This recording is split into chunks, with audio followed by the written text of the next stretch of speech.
Have you ever had a dream so big that it scared you? A dream that kept you awake at night because you could see it so clearly. This is the story of a young man named Ethan, an ordinary guy with an extraordinary dream. Ethan lived in a small town in Ohio. He wasn't rich or special.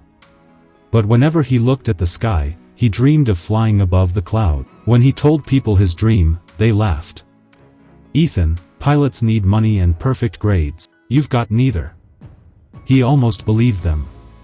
But one night, as he looked at the stars, he whispered, "I'll have to build my dream myself." From that moment, everything changed. He worked at a gas station during the day and studied at night. While others partied, Ethan worked.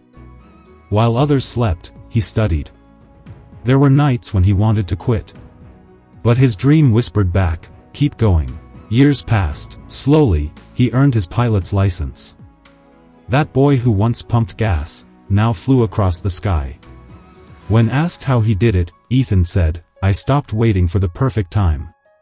Dreams don't come true because you're lucky, but because you refuse to stop trying.